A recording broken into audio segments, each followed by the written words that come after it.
Live from the Scripps Studios, this is 10 News. Just 2 hours ago, President Trump arrived back on the East Coast after a whirlwind visit to California.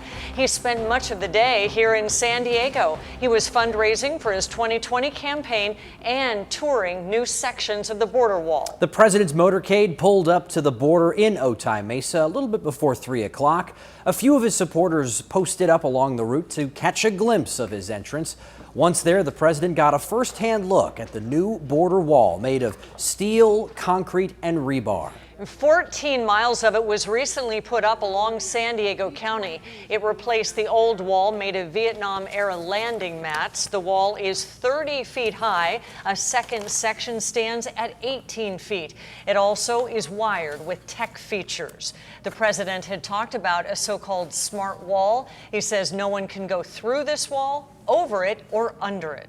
Part of the beauty, sometimes you'll see the tunneling where they go under the wall. Here, this goes down, the concrete goes down very deep. It's very hard to tunnel. You can't tunnel. It's actually dangerous, but at a certain point you hit rock, so you can't tunnel. Afterwards, the president signed the wall, Customs and Border Protection saying it's tradition, and the president was happy to oblige. 66 miles of this barrier have been put up across the southern border, 160 miles going up in the next 90 days. President Trump also addressed the homeless crisis across California. And in the case of San Diego, the mayor's doing the right thing. He's doing a good job. In the case of Los Angeles, it's a disaster. In the case of, if you look at San Francisco, it's a total disaster what's happening. They're going to ruin those cities. And we're going to get involved very soon on a federal basis if they don't clean up their act. The White House is looking to eliminate regulations in order to make it easier and cheaper to build housing. The president has also considered the idea of moving California's homeless into government-run shelters.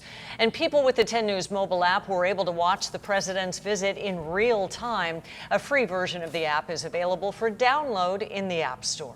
What started as a fistfight turned into a stabbing in the East Village, and now police are looking for a suspect. It's an update to breaking news we brought you at 7 p.m. San Diego police say two men were fighting when one stabbed the other near 16th and Commercial around 6:15 p.m. The stabbing victim collapsed at a trolley station a few blocks away. Police say that 26-year-old man was taken to a hospital and is expected to survive. Officers are still looking for the suspect.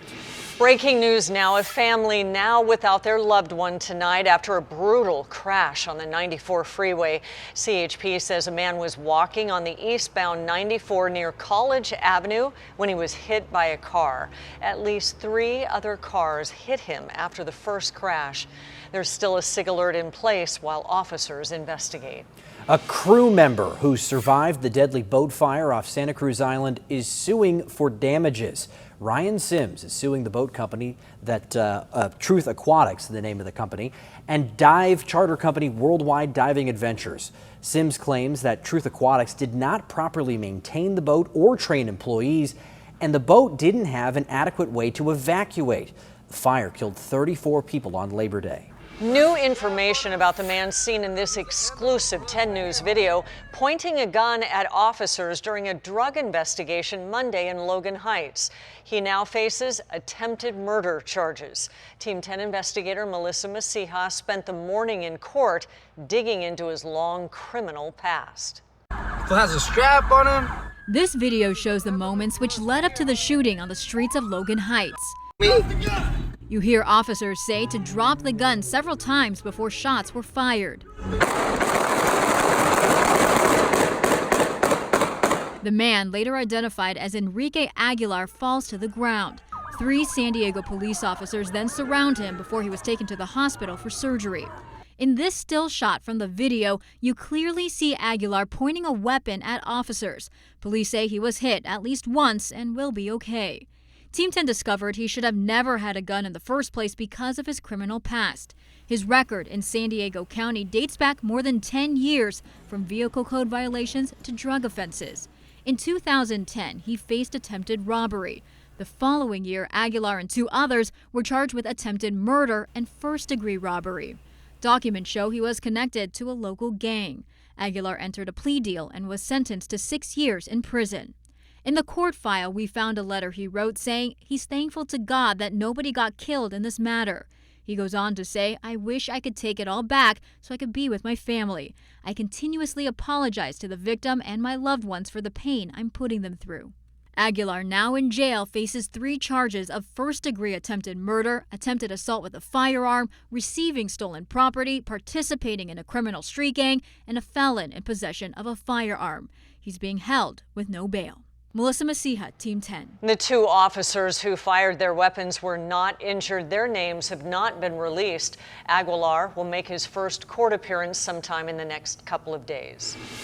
The governor put pen to paper on what's dubbed the gig workers bill. Companies that rely on independent contractors like Lyft and Uber say the new law threatens their business model.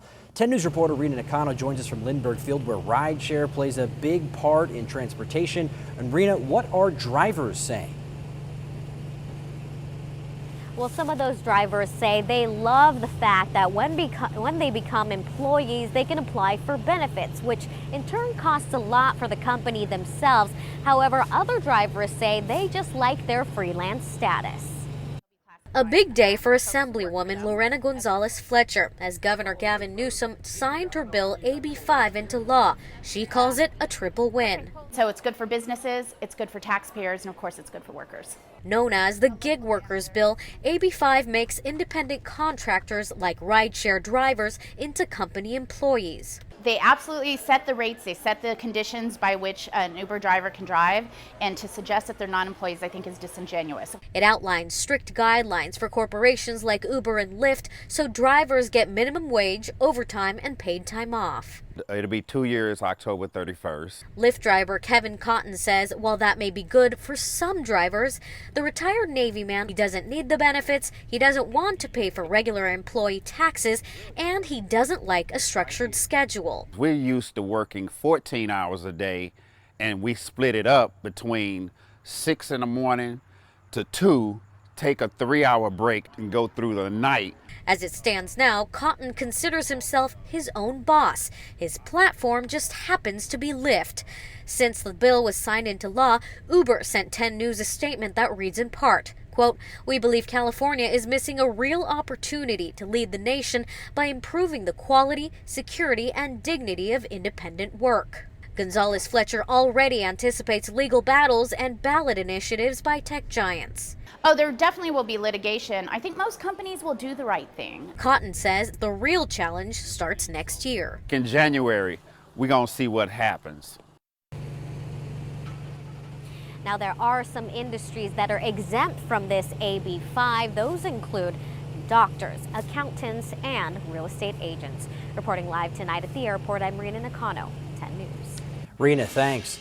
Canadian Prime Minister Justin Trudeau apologized today for wearing brown face during a school event in 2001. I take responsibility for my decision to do that. I shouldn't have done it. I should have known better. It was something that I didn't think was racist at the time, but now I recognize it was something racist to do, and I am deeply sorry. This photo emerged earlier today, just a few weeks before the Canadian election. It was taken when Trudeau was a teacher in 2001, attending an end-of-the-year gala with an Arabian Nights theme. Trudeau said he also put on makeup for a high school talent show in which he sang. New tonight, 2 Los Angeles sheriff's deputies say they were beaten and almost killed by their own colleagues. I knew I was losing consciousness. I knew that that I was, at the moment, I was being overpowered. So I did feel like I was going to be killed. It's frightening. It's frightening. There's no other way to put it. It's frightening. Your life's in jeopardy. In all, 8 deputies are suing LA County and 4 other deputies for $60 million. They say those 4 deputies are members of the Bandidos deputy gang. The lawsuit claims the attack happened at a party sanctioned by the Sheriff's Department.